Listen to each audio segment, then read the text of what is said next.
Tim Hortons protests pushing back after breaks and benefits are taken away. Mudslides in California, what was once up in flames, is now covered in mud after a deadly rainfall. And mild temperatures will be arriving in the GTA today, but how long will we have a break from the winter weather? Your Wednesday edition of Humber News starts now. Hi, I'm Sarah Flores coming to you from our newsroom at Humber's North Campus. It's January 10th, 2018, our first show of the year. Here's what's making news.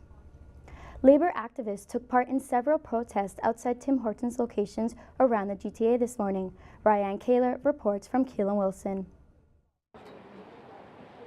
Both union and non-union workers gathered at Tim Hortons around 8 a.m. this morning in hopes to generate a discussion about cutting workers' hours and benefits. They say that the Ontario labor laws were intended to improve the wages and working conditions, not the other way around. Local president of Canadian Postal Workers, Megan Whitfield, wants to support Tim Hortons workers in creating a discussion to help fix the problem. The end discussion is for Tim Hortons head office to tell these franchise owners that they have to respect labor standards, to stop what they're doing in regards to rolling back on their benefits and cutting their paid breaks and finding another way. The rise in minimum wage is not an excuse to take away benefits and workers' rights. The minimum wage increase has had an effect on numerous amounts of jobs, but according to Rudy Prasad from the United Food and Commercial Workers of Canada, it was much needed.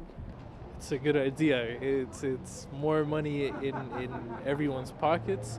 The employers, that's the risk you're going to take being an employer, having your business, but you need to be fair. You need to ensure that your employees at the end of the day can go home and be able to afford their rents, be able to afford their gas, food, and take care of their kids as well. Many people are outraged by the decisions of such a large multi-international corporation with a minimum wage increase.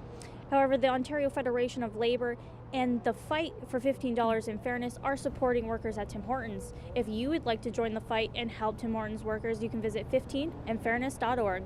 Ryan Kaler, Humber News, Toronto. Homicide detectives are investigating a shooting in Etobicoke that left one man dead.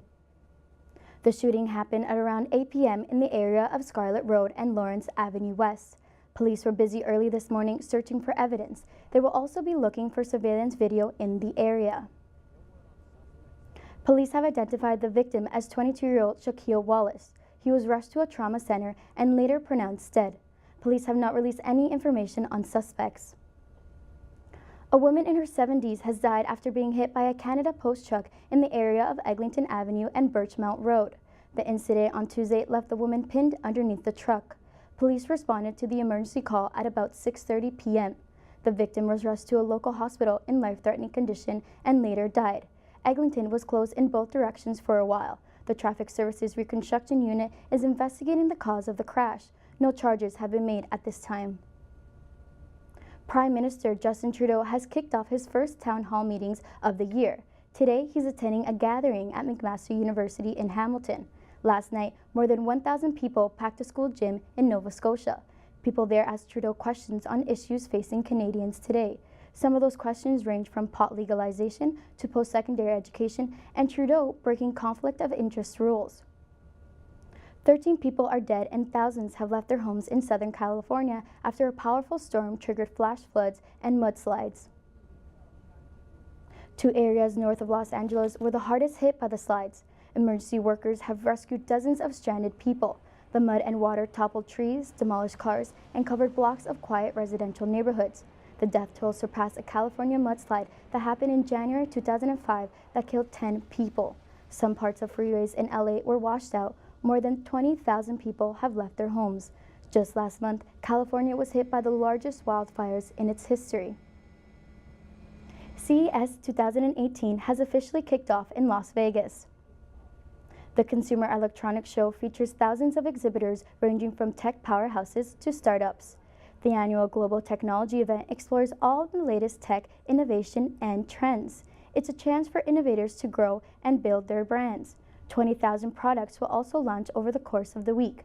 This year's topics include everything from robotics and machine intelligence to self-driving cars. The show runs until Friday. We're going to take a quick break. Still ahead, the latest in sports.